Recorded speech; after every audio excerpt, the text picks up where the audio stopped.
Hello children, आज मैं आपके चैनल पर एन के प्रयोग का पार्ट 4 लेकर आया हूँ।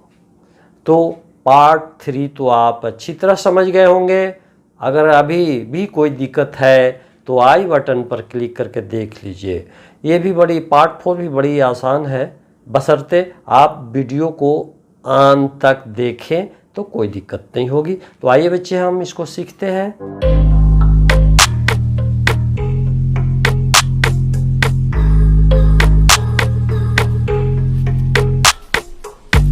तो बच्चे, आप पिछले वीडियो में 12th कंसेप्ट को अच्छी तरह समझ लिया होगा। अब मैं 13 कंसेप्ट की चर्चा कर रहा हूँ। ये भी कोई भारी नहीं है, बड़ी आसान है, तो इसको भी हम लोग समझें। तो ये क्या है? ए इज यूज्ड बिफोर मिस्टर और मिसेस प्लस सरनेम।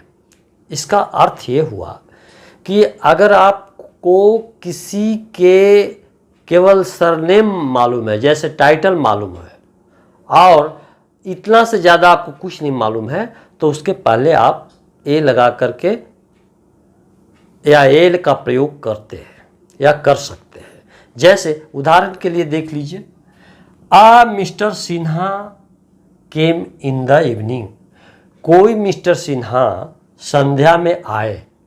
केवल उनके हमें सरनेम की ही जानकारी है, इसके अलावा कुछ जानकारी नहीं है, तो हम ऐसे अवस्था में ए का प्रयोग करते हैं। नेक्स्ट है, I met a mister Jha in the train. रेलगाड़ी यानी ट्रेन में मैं किसी मिस्टर झा से मिला, तो यहाँ ए का प्रयोग किया गया, यानी उनके सरनेम की जानकारी हुई, इसके अलावे कुछ जानकारी नहीं हुई, उनके नाम का विशेष जानकारी नहीं हुई। फिर थर्ड को देखिए, a Mrs Sinha is regular worker.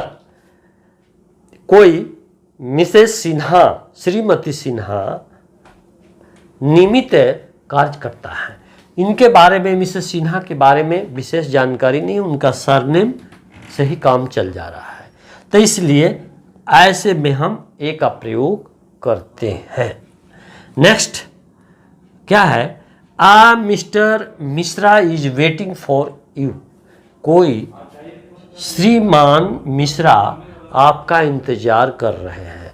तो आप देख रहे हैं बच्चे कि सरनेम के अतिरिक्त कोई जानकारी न होने पर हम ए का प्रयोग करते हैं। तो बच्चे, आप अच्छी तरह समझ गए होंगे, तो इसी तरह समझने का प्रयास करें। लीजिए, नोट कर लिया जाए। तो बच्चे, आप नोट कर लिए होंगे। तो बच्चे, आप 13 कंसेप्ट को समझ ही लिया होगा। उसमें तो आपने छक्का लगा दिया होगा, क्योंकि आप जैसे विद्यार्थियों को समझने में कोई देर नहीं होना चाहिए, क्योंकि बहुत अच्छे आप ध्यान लगाते हैं। तो आइए हम 14th कंसेप्ट की चर्चा करें। तो 14th कंसेप्ट क्या है? A an is used before singular countable noun in the meaning of प्रत्येक, किधर से, के हिसाब से। जब इसका अर्थ हुआ कि ए एन का प्रयोग कब किया जाता है? जब उसका अर्थ है किधर से, प्रत्येक के हिसाब से हो, तो उस अर्थ में हम सिंगुलर काउंटेबल नाउन के पहले ए अथवा एन का प्रयोग करते हैं। तो बच्चे, इनको हम उदाहरण से अच्छी तरह समझ जाएंगे।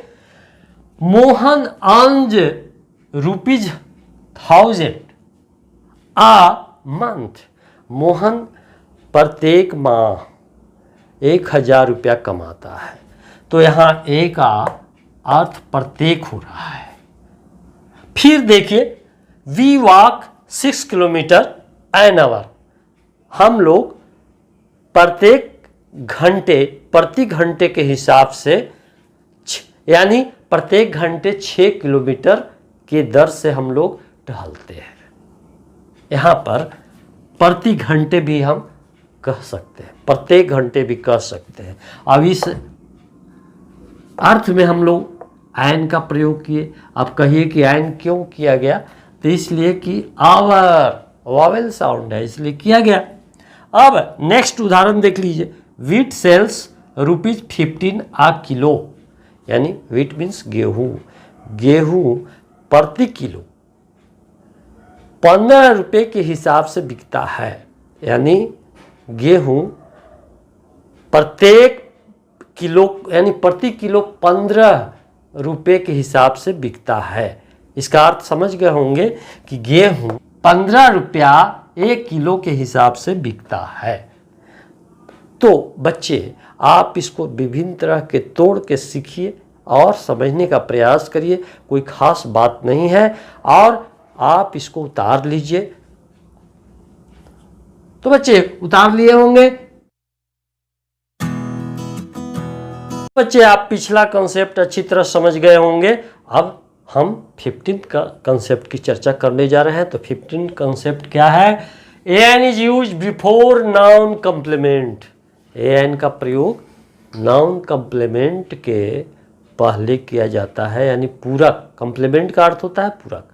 अभी उदाहरण के लिए देख लीजिए, उदाहरण से समझिए। Madan became a great statesman. Madan एक अच्छे वक्ता हो गए या हो गया। तो इसका यह देख लीजिए, मदन बिकेम कह देने से तो अर्थ निकल नहीं रहा है। तो यहाँ इसके अर्थ को पूरा करने के लिए एक नाउन का प्रयोग किया गया, जिसको हम कहते हैं नाउन कॉम्प्लीमेंट। अब इस कॉम्प्लीमेंट यानी नाउन कॉम्प्लीमेंट के पहले ए का प्रयोग किया गया। तो आप अच्छी तरह जानते हैं कि अगर कोई नाउन हो, नाउन के पहले एडजेक्टिव हो, तब ए एन का प्रयोग एडजेक्टिव के पहले होगा, उसी के फर्स्ट साउंड के उच्चारण के अनुसार होगा। तो यहाँ ग्रेट ग हो रहा है, इसलिए ए का प्रयोग किया गया। दूसरा उदाहरण से समझिए। यहाँ Sohan is an expert in this field. Sohan इस क्षेत्र में निपुण है। अब यहाँ अगर आप कहें कि सोहन इज, तो अर्थ पूरा हो रहा है क्या? नहीं हो रहा है। तो इसके लिए एक नाउन का प्रयोग किया गया। अर्थ को पूरा करने के लिए एक नाउन का प्रयोग किया गया, जिसको हम नाउन कॉम्प्लीमेंट कहते हैं। तो यहाँ एन का प्रयोग किया गया। क्यों? इसलिए कि फर्स्ट लेटर एक्सपर्ट ई हो रहा है ना। तो हम एन का प्रयोग यहाँ करेंगे। तीसरे उदाहरण को देखिए। You are a good companion. आप एक अच्छे साथी हैं। यहाँ देखिए, यू आर हम कहें तो अर्थ पूरा होगा क्या? नहीं होगा। यहाँ पर एक नाउन का प्रयोग किया गया, कंपेनियन। ये कॉम्प्लीमेंट है। कैसा कॉम्प्लीमेंट? Noun complement. तो इसके पहले हम ए का प्रयोग करेंगे। क्यों? कि फर्स्ट लेटर का उच्चारण वॉवेल साउंड नहीं है, कॉन्सोनेंट साउंड है, यानी ग है, तो ए का प्रयोग किया गया। तो बच्चे आप अच्छी तरह समझ गए होंगे। आइए उतार लीजिए। तो बच्चे अब मैं बोर्ड को रब कर। तो बच्चे आपको पिछला कॉन्सेप्ट अच्छी तरह समझ में आ गया होगा। इसमें छक्का तो अवश्य लगा दिए होंगे। तो आइए अगला कॉन्सेप्ट जो 16 है, ये भी बड़ी आसान है। तो आइए हम लोग समझते हैं इसको। If adjective adverb comes before noun, then an is use before the most previous word. यदि कोई एडजेक्टिव अथवा एडवर्ब नाउन के पहले आए तो एन का प्रयोग उस एडजेक्टिव अथवा एडवर्ब के पहले प्रयोग किया जाता है। तो बच्चे इसको हम उदाहरण द्वारा समझते हैं। Ram is a boy. Ram एक लड़का है। राम लड़का है। अब बॉय क्या है? नाउन है। नाउन के पहले ए अथवा एन लगेगा। सिंगुलर काउंटेबल नाउन हो तो ए अथवा एन लगना अनिवार्य है। और एक अथवा एन का आगमन होने का मतलब नाउन के आना अनिवार्य है। तो जान लीजिए कि ए का प्रयोग किया गया। अब अगला को देखिए। Rakesh is an honest boy. Rakesh एक ईमानदार लड़का है। देखिए आर्टिकल का प्रयोग नाउन के पहले होता है, लेकिन यहाँ नाउन के पहले एडजेक्टिव आ गया और तब इसका एन का प्रयोग हुआ। तो ऐसा ही होता है, नाउन के पहले कोई एडजेक्टिव आ जाए तो ए एन का प्रयोग एडजेक्टिव के पहले होगा और उसके फर्स्ट साउंड के अनुसार ए अथवा एन का प्रयोग होगा। देखिए यहाँ हम उच्चारण करते हैं ऑनेस्ट को तो औ हो रहा है, जो वॉवेल साउंड है, इसलिए एन का प्रयोग किया गया। नेक्स्ट है Rajesh is a very honest boy. Rajesh बहुत ईमानदार लड़का है। ऐसे बॉय क्या है, सिंगुलर काउंटेबल नाउन, उसके पहले ऑनेस्ट एक एडजेक्टिव आया, एडजेक्टिव के पहले एक एडवर्ब आ गया। अब ए का प्रयोग एडवर्ब के पहले किया गया।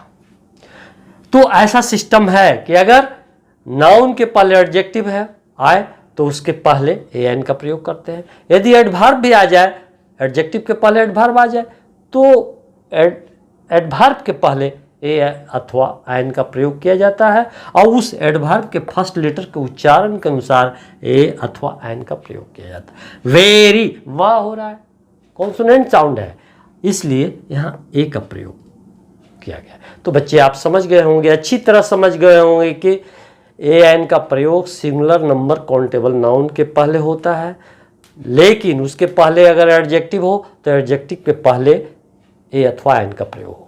यदि एडजेक्टिव आ गए और उसके पहले एडवर्ब भी आ गया तब हमें कहाँ प्रयोग करना चाहिए ए एन का, तो एडवर्ब के पहले। तो बच्चे आप अच्छी तरह समझ गए होंगे, आप इसको नोट कर लीजिए। तो बच्चे आप अच्छी तरह समझ गए होंगे कंसेप्ट में। अगर कोई दिक्कत आता है तो कमेंट सेक्शन में जाइए और वहाँ पर पूछिए कि इसमें हमें समझ में नहीं आया, तो आप ऐसा पूछे तो अवश्य जवाब दिया जाएगा। तो बच्चे अगर आप नए हैं तो सब्सक्राइब करना ना भूलें। ठीक है बच्चे, धन्यवाद।